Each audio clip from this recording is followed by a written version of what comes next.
मेरे प्यारे छात्र छात्राओं, आप लोगों को नमस्कार।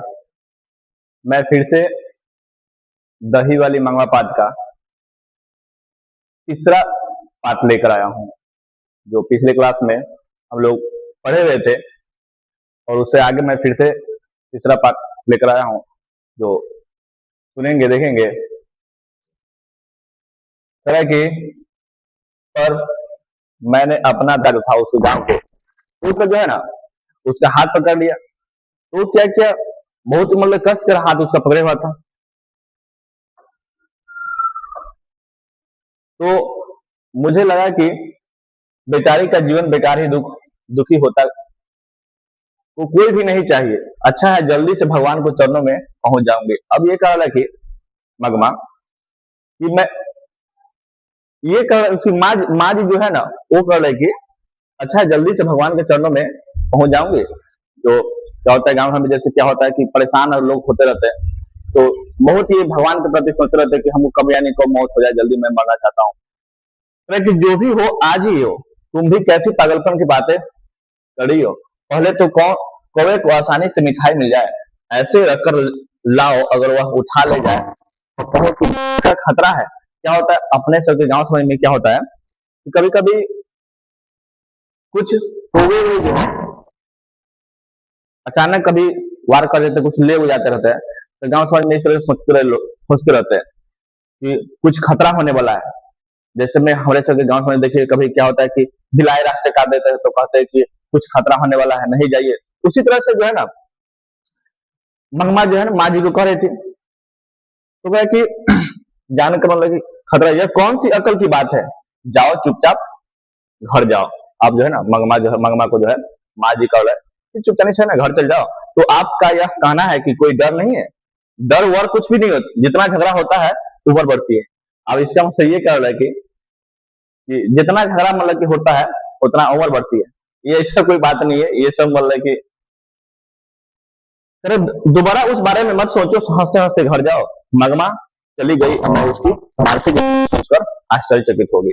अब जो है बेटा चाहिए, बहू चाहिए, पोता चाहिए, साथ ही वह घर। अब जैसे मगमा का जो है अपना परिवार छूट रहा है।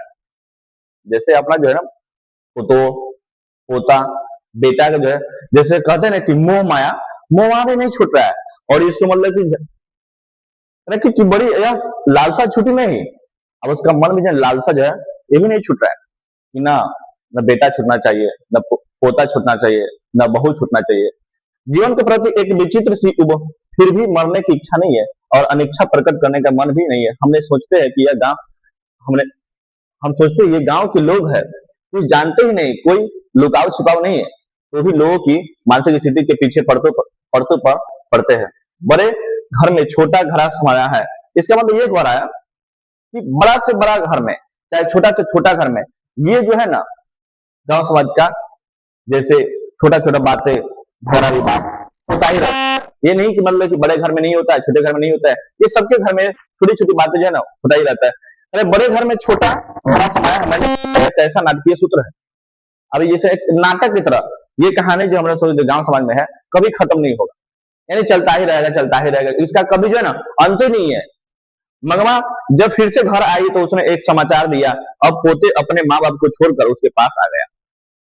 और जो उसके पोता जो था मगमा का, तो क्या हुआ, उसके अपने जो माँ बाप था उसका, तो वो छोड़ करके अपने दादी के पास रहने लगा। मतलब अपने दादी के पास मतलब जिद करने लगा कि नहीं अब हम अपने दादी के पास ही रहेंगे। वो बहुत खुश थी, उसके साहस की प्रशंसा करते हुए बोली, बीते भर का छोड़ा है। अब जो है ना मतलब कि काफी ज्यादा उसका मतलब की तारीफ कर रहा है।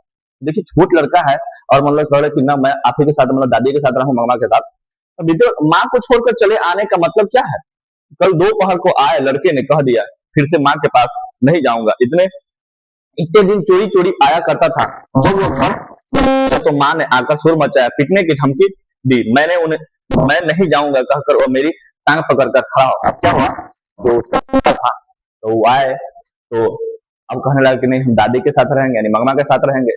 तो अब जो है ना उसकी जो फुतो थी नजम्मा, तो वो मतलब उसको धमकी दे रहा है कि ना मतलब कि आ जाओ आ जाओ। तो अब जो है ना ये लड़का उनका जो पोता था, तो वो मतलब कि जाने मतलब कि नहीं जा रहे थे और उसकी मगमा को ना टांग पकड़ के खड़ा हो गया। तरह की और कोई चारा नहीं देखकर मैंने कहा डेला कहा डेला बेटा। उसके बाप ने भी आकर बुलाया पर मैं नहीं जाऊंगा कहकर वह मेरे पास ही रह गया। कुछ 10 दिन से अकेले घर में सोती थी, जरा डर भी लगता था। जो भी हो मर्द का बच्चा है। देखो भगवान ने उसको कैसी अकल दी। जवान बेटे ने मुंह मोड़ लिया और यह बीते भर का पोता मैं तो हूँ, तुम चिंता। तब क्या हुआ, ये कहने लगा उसका जो पोता है, तो वो कहकर कहने लगा कि देखिए दादी माँ कि है ना, मैं मत चिंता कीजिए, मत करो कहकर आ ही गया। बहू ने तो सारी बात रात महाभारत मचाया। क्या ये भी ऑब्जेक्टिव बनता रहता है ये सब कि किसने सारी रात महाभारत मचाया, तो बहू ने, यानी बहू उसकी नजम्मा ने। लाख जोर लगाने पर भी वह नहीं गया। सुबह यहाँ आते समय तू अकेला कैसे रहेगा कहकर उसकी माँ के पास, माँ के दरवाजे पर ले जाकर खड़ा किया। जो भीतर चला गया तब मैं यहाँ आई। अब अगर वह बच्चे को पीटे तो क्या करेगी। अब जो है ना, अब क्या हुआ, दही बेचने भी आना था मगम्मा को। तब वो उस बच्चे को कैसे लाता है, क्योंकि तो दही मटका लेकर आते रहते हैं, तो इस तरह से वो सोचते कि चले तो माँ के पास दे देता हूँ। तब कहा कि अकेले तुम कैसे रहोगे। अरे माँ जी, क्या उसे इस बात की खुशी नहीं होगी कि बेटा एक बार तो घर आया, पास रहे तो मारने का मन करता है। देखो माँ जी, जब हम इकट्ठे थे तब मुझे कभी यह नहीं लगा कि मेरी बहू सुंदर है। अब जो है सब आदमी जब मिले हुए थे, इकट्ठे थे, मिलजुल कर रहते थे, तो उस समय कहा कि मेरी बहू सुंदर नहीं लग रहा था। और दूर से देखती हूँ उसकी भावें चढ़ी रहती है, वैसे बड़ी बड़ी सुंदर दिखाई देती है, इसलिए तो मेरा बेटा उस पर लट्टू है। अब यही कभी कभी कहता है कि किसने कहा कि मेरा बेटा उस पर लट्टू है, तो ये मंगमा जो है ना कह रहा है कि उसकी जो बहू है नजमा, तो नजमा जो है ना बहुत सुंदर है, तो उस पर कहा कि बहुत ज्यादा लट्टू है, यानी बहुत खुश है उसे। वो भी ऐसा ही है, तब ये पता नहीं चलता कि कब घर आता है और कब खेत पर जाता है। अब क्या होता है, उसकी जो मंगमा है तो वो अपने बेटे की दुआ कर रहा है कि इतना लट्टू उस पर आता है, इतना खुश है उसे कि कब आता है घर काम लौट करके काम करके, और कब चल जाता है पता नहीं चलता रहता है। इतनी जल्दी क्यों चला गया, इतनी देर तक क्यों नहीं आया। माँ जी, उसे भी तो ऐसा ही लगता होगा। यदि वह पीटेगी तो कल दही बेचने निकलोगी, मेरे साथ ही चला आएगा। मैं 9 महीने पेट में रहकर फिर साकर पैदा किए बच्चे को छोड़ देगी। मुझे यह सोचकर आश्चर्य हुआ कि वह इतनी दूर तक सोची है। मुझे लगा कि कुछ दिनों में उनका झगड़ा निबट जाएगा और सभी सुखी। अब क्या माँ जी है ना, ये सोच रहा है कि लगता है थोड़ी बाद जो है ना उसका झगड़ा झगड़ा जो है ना निबट जाएगा और सभी आदमी क्या करेगा, खुशी रहेंगे। हुआ भी ऐसी। 2 दिन बाद लड़का के माँ के पास, उसको दूसरे दिन के साथ मैं भी बेंगलोर जाऊंगा। अब जो है ना बेंगलोर जाने का जिद किसने किया, मंगमा का पोता ने जिद किया कि ना मैं भी जाऊंगा, और कहकर जिद तो कर लिया। बेचारी बुढ़िया के लिए सिर पर वही कि मटकी वाला टुकड़ा टुकड़ा और गोद में पोते को लेकर 3 मील चलना असंभव था। कि जो है मंगमा जो है, मंगमा के साथ उसके पोते को बेंगलोर जाने में कहा कि पोते को मटकी वाला टुकड़ा और गोद में पोते को लेकर कितना मील चलना असंभव था, तो कहेंगे 3 मील। कभी कभी ऑब्जेक्टिव आता था, उसकी समझ में ना आया कि क्या करे। बेटा और बहू ने आकर समझाया। उस दिन हमसे गलती हो गई। अब जो है ना क्या हुआ कि धीरे धीरे क्या हो रहा है, आपस में झगड़ा को निपटा रहा है कि गलती जो होगा उससे माफी मांग रहा है कि तुम भी गुस्से में गुस्सा करके यूं रहेगी तो कैसे चलेगा माँ।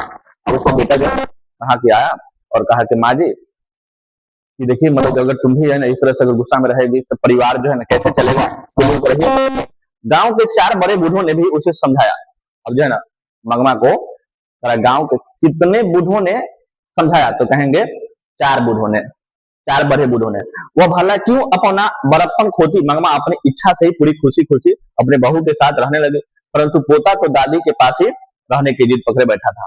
अब उसको जो पोता था ना, तो मंगमा के पास ही जिद पकड़े हुआ था कि ना जब रहेंगे तो दादी के पास ही रहेंगे। इसलिए एक नया प्रबंध शुरू हुआ, और तब से जो है ना क्या एक इस पाठ में जो है ना, इस चैप्टर में जो है ना क्या हुआ, नया ट्विस्ट आ गया। सुन लीजिए, शुरू से दूध दही का व्यापार मंगमा के हाथ में था। अब जो है ना ऐसे भी कभी जैसे है ना मंगमा क्या बेचती थी, दही बेचती, दूध दही थे। अब क्या हुआ था, जब तो व्यापार करते थे, बहू के आने पर संगमा ने उसे यहाँ पर मंगमा ने उसे अपने हाथ में, हाँ उसे अपने हाथ में ही रखा। जब कोई बहू बनकर आती तो घर के खाने पकाने की भी उस पर पड़ती है। वास्तव में बात यह थी कि दही बेचने पर 4 पैसे हाथ आते थे। अब क्या दही बेचने जो होता है कि 4 पैसे कुछ पैसे गाँव में भी इस तरह से होता है कि एक महिला जो होती है जैसे दूध दही जैसे बेचती होती है, तो कभी कभी उसको कि हर हमेशा जाकर कुछ 50 रुपया रखा रहता था। अब पोते ने सदा दादी के पास रहने की वह हट पकड़ी थी। बहू बोली, इतनी धूप में इस उम्र में तुम क्यों बाहर जाती हो? भला कितने दिन यह काम कर सकेगी? घर में ही खाना पीना बनाकर मालकिन की तरह रहो। दही बेचने का काम मैं देख लेती हूँ। अब जो है ना, दोनों में क्या हुआ, थोड़ा बढ़िया से रहने लगा दोनों आदमी, सास को। तो अब क्या, उसकी जो नजम्मा जो थी ना, अब कह रहा कि है ना, क्या मतलब कि आप जो है ना, कब तक दही बेचने में काम मत कर सकोगे? काम जो है नहीं सकिएगा, इसलिए आप है ना घर में रहिए और दही बेचने का काम जो है ना मैं करती हूँ, ये कह रहा है नजम्मा। साथ ही यह भी कहा कि कभी कभार मैं चली जाऊंगी, रोज जाने का काम तुम ही करो। अब जो है ना, उसको सौंप दिया, नजम्मा पर है ना सौंप दिया ये मगम्मा, कि चलो मतलब कि अब तुम ही करो, मतलब कभी कभार जो है ना मैं चली जाऊंगी। एक दिन सास बहू दोनों आई, की गोद में बच्चा था, दूसरी के सिर पर मटकी वाला टुकड़ा। यही है माँ जी मेरी बहू। फिर से क्या हुआ, आप दोनों जब मतलब मिल गए, तो मतलब कि माँ जी के पास गए और कहने लगा कि देखिए माँ जी, यही है मेरी बहू। बुढ़िया बेचारी अकेली क्यों रहे सोच कर इसने फिर से मुझे अपने साथ बुला लिया। अब दोनों आदमी जो है ना, दोनों आदमी गए थे। साथ ही यह भी कहा कि तुमने बेकार में धूप में मत घूमो। मैंने भी मान लिया, आगे से यही दही बेचने आएगी। यह बताकर मंगमा ने बहू को हमने दिखा दिया। मेरे सास और बहू से बात करके और संयम से काम लेना चाहिए, कहकर दो बातें अकल की समझाकर दोनों को पान सुपारी देकर भेज दिया। क्या हुआ, दोनों आदमी को मतलब कि माँ जी जो है ना समझाए कि देखिए दोनों आदमी मिलजुल कर रहिए, और दोनों आदमी मतलब जैसे संयम से रहे, मतलब एकदम शांत से रहिए, दोनों आदमी मिलजुल कर रहिए। कर करके दोनों आदमी को पान सुपारी दिए माँ जी ने, और फिर से अपना घर चला है। आजकल वह बहू ही कही लाया करती है। सास के बारे में इतना सब सुना, अब बहू क्या कहती है यह जानने की उत्सुकता मुझे हुई। इसलिए एक दिन मैंने कहा, अरे नजम्मा, अब देखिए जितना देर से हम लोग पढ़ रहे थे, कभी नाम आपको पता नहीं चल रहा था, सिर्फ बहू वाली बात पता चला, बहू वाली बात पता चला था। मगर अब देखिए यहाँ पर आपका एक नाम आगे, जैसे आपसे पूछ सकता है कि मगमा के बहू का नाम क्या है, तो नजम्मा था। तरह की जो बड़ी समझदार है, पर क्या सास को निकाल देना ठीक है? तो यानी जैसे इस बात में भी कहता था चित्र में कि इसमें जो है ना, इस पात्र में यानी ज्यादा समझदार ज्यादा अधिक कौन है, तो नजम्मा है। पर क्या सास को निकाल देना ठीक है? सास को निकाल देने को मैं क्या राक्षसी हूँ? तो आप ये देख लीजिए, अब ये कर रहा है नजम्मा कि देखिए क्या, देखिए माँ जी, क्या मैं राक्षसी हूँ क्या? मतलब कि इसके अपने जो सास दिवा कहा कि देखिए हमको इस तरह से कहते हैं कि मतलब क्या आप राक्षसी है? सास हो जाने तो सब बात उन्हीं की रहनी चाहिए। क्या अपने बेटे को मर्द भी ना माने तो वह नामर्द ना हो जाएगा? यह मेरा घर वाला है, मैं उसकी पत्नी हूँ, घर कैसे चलाऊं? या ठीक है, उन्होंने जन्म दिया, पाला पोसा, चाहे तो वह वे ही अपने बेटे पर अपना हक रखे। अब देखिए यहाँ पर है ना, इस मतलब कि पाठ में क्या हो रहा था, एक बेटा जो है, एक माँ जो है अपने बेटे पर हक जमा रहा है, और उसकी बहू जो है अपने पति पर, मतलब कि इस तरह मतलब कि पति पर भी जैसे मतलब अपने बेटे पर, मतलब इस पाठ में यही बात है, एक दूसरे का है ना हक जमाने के लिए, हक रखने के लिए इस पाठ में इतना जैसे मतलब कि चित्र में मतलब कि झगड़ा हो रहा आपस में। तो इस तरह से मतलब कि नहीं होना। देखिए अपने जगह पर दोनों सही है, नजम्मा भी अपने जगह पर सही है और मंगमा भी, दोनों आदमी सही है अपने जगह पर, क्योंकि देखिए हक दोनों का होना चाहिए। अगर चुप रहूंगी पर मैं अपने बेटे को कोई मार नहीं सकती, तो मैं कहाँ की बहू रही? बेटा तुम्हारा है, यह जताने को पीटना जोड़ी है क्या? मारना प्यार करना तो चलता ही है, पर जब मारने पर पूछती क्यों मारती है, तब प्यार करने पर क्यों नहीं पूछती? और देखिए नजमा क्या कर रहा है कि जब मैं मारता हूँ, जिसमें मैं प्यार करता हूँ, अच्छा जिसमें मारता हूँ तब बहुत मारते हैं तो कह देती है, और जब मैं प्यार करता हूँ तब क्यों नहीं पूछती? ये नजमा कर रहा है। इसलिए इन सबसे कौन माथापच्ची करे? मेरा बेटा मेरा है, मेरा पति मेरा होना चाहिए। बहू होकर अगर एक बात ना कह सकूं, एक थप्पड़ ना लगा सकूं, तो मेरा घर चलाना है किस काम का? अब देखिए नजम्मा भी बहुत अच्छा कर रहा है। अगर देखिए क्या होता है गाँव समझ में कि अगर बच्चे हैं तो गलती कर रहे हैं तो उसको लगाना भी जरूरी है, ये नहीं कि ना, क्योंकि उसकी माँ है तो उसका मतलब कि हक बनता है। जिस तरह से मतलब कि मगम्मा अपने बेटे पर हक जमा है, उस तरह से अपने बेटे पर वो भी अपना हक जमा रहे हैं। तो दोनों आदमी अपने जगह पर सही है। मुझसे मगमा ने जब अपनी बात सुनाई थी तब लगा था कि उसकी बात सही थी, अब इसने अपनी बात कही तो लगा इसकी बात ही सही है। अब क्या माँ जी को देखिए क्या हो रहा था कि माँ जी को मंगमा जो है अपना सारी बात बता देती थी, तो उसको लगता था कि नहीं इसकी पुतोह जो है ना बहुत ये मतलब कि होगी, बदमाश होगी। मगर जो है ना जब दोनों आदमी की बात सुने तब कहा ना कुछ बात उसमें भी गलती है तो उसमें भी गलती है।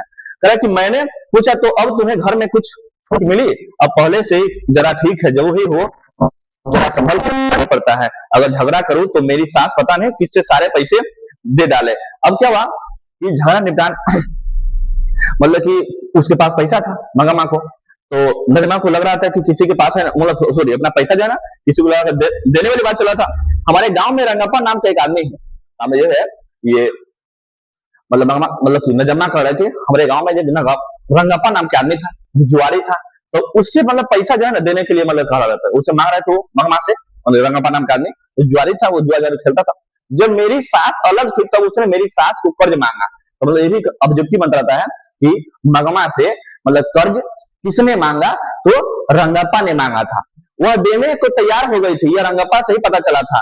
अब जो है ना क्या हुआ कि रंगप्पा जो है ना जा करके नजमा को बताई थी, देखो मतलब है ना तुम्हारी जो सास है मतलब कि उसे हमें ना पैसा मतलब कि कर्ज पर मांग रहे थे। तो अब ये बात जब सुने नजमा, अब क्या किए अपने बेटे को, यानी जैसे मंगमा जो पोता था तो उसके नजमा के जो बेटे, तो इसीलिए वो भेज दिए थे उसके पास रहने के लिए। जी मतलब उसको जानबूझ कर भेजा गया था, ये नहीं कि मतलब कि भेजा गया था मतलब कि जो रहने के लिए सेवा नहीं, उसको जानबूझ कर भेजा गया था। और किसने भेजा था, नजम्मा ने भेजा था अपने बेटे को रखने के लिए, मतलब दादी के पास भेज दिया जानबूझ कर। मैंने बच्चे को सिखाया तू अपनी दादी के पास चला जा, वह मिठाई देती है। तो मतलब कि अपने बच्चे को सिखाया कि जैसे मतलब कि मंगमा के मतलब मंगमा के पास जाओ मतलब दादी के पास, और तुमको क्या देगी, मिठाई। तो कभी कभी ये भी कहते हैं कि अपने मतलब कि अपने पोते के लिए मंगमा क्या लाते हैं, तो मिठाई। तरह कि हमारे घर कदम मत रखना, झगड़ा किसी तरह निपटाने के मैंने यह सब किया माँ जी। तो तो पोता दादी के पास अपने आप नहीं गया, बच्चा भी गया, मैंने भेजा भी दिया माँ जी। यह सब बताने की बात थोड़ी है, आदमी लोग यह सब कहाँ समझते हैं, तो जानबूझ को भेजा गया था, ये नहीं कि मतलब गया था। अब ये नजमा कर उस माँ जी को, तो माँ जी को भी एहसास हो रहा है कि ना सही में ये जो है ना बहुत तेज औरत है, बहुत मतलब काफी ज्यादा मतलब तेज औरत है। मुझे ऐसा लगा कि मंगमा भी अकल से कुछ कम नहीं है। उस घर में अब सास और बहू स्वतंत्र की होड़ लगी है, उसमें माँ बेटे और पति पत्नी, माँ बेटे पर अपना हक नहीं छोड़ना चाहती है, बहू पति पर अधिकार जमाना चाहती है। अब देखिए क्या होता है, माँ जो है अपना बेटा पर, और देखिए बहू जो होती है अपने पति पर, तो इस तरह से अधिकार जमाना चाह रही है। और यही ऐसा जो है ना ये संसार का किस्सा ही है, ये बात नहीं रियल बात है कि मतलब संसार का पूरा संसार है ना, इस तरह से ही किस्सा है। उस पर अपना हक जमाना चाहता है, माँ बेटे पर मतलब कि पति मतलब कि जैसे बहू जो होती है अपने पति पर हक जमाना चाहती है। इसकी हार जीत क्या होगी यह कहा नहीं जा सकता है। पानी में खड़े बच्चे का पांव खींचने वाले मोहम्मद की दशा बहू की है, ऊपर से बांह पकड़ कर बचाने की सी दशा माँ की है, बीच में बच्चे की चेष्टा करने वाले को कष्ट होता है। रियल बात देखिएगा कि अगर परिवार में अगर झगड़ा होती रहती है तो इसमें बच्चा के बहुत ज्यादा कष्ट होती है। बच्चा के कोई नहीं मतलब इसमें हमने देखिए क्या होता है कि उसमें बच्चा के थोड़ा भी नहीं कोसना चाहिए कोई गलती। क्या होता है सियान में जैसे मतलब परिवार में जैसे अपना भाई भाई जैसे मतलब कि जैसे फुटोल होता है, झगड़ा होता है, तो उसको वही तरह रहने देना चाहिए। बच्चा को नहीं कि मतलब कि तुम उसको नहीं मतलब उससे नहीं बात करो, चाहे उसमें नहीं मतलब कि उसके पास नहीं जाओ, ऐसा नहीं करना चाहिए। तो ये बात देखिए कितना अच्छी बात का है कि बच्चे की मतलब चेष्टा करने वाले को कष्ट होता है। गांव में यह बात दही बेचने वाली मंगमा के घर में है, तो शहर में दही लेने वाली मंगमा के घर में भी है। यह नाटक चलता ही रहता है, इस नाटक का कोई अंत नहीं है। देखिए जो है ना ये संसार में है ना चलता ही रहेगा, क्या होगा कभी जो है ना खत्म नहीं होगा। परिवार में छोटी बात अगर परिवार चलाना चाहते हैं तो छोटी बात को मतलब रखना, नहीं तो क्या होगा खत्म हो जाएगा धीरे धीरे, मतलब कि झगड़ा होता ही रहेगा। तो इसलिए मतलब कोई भी बात है तो हम लोग को ऐसा करना चाहिए, छोटी बात भी है तो उसको मतलब कि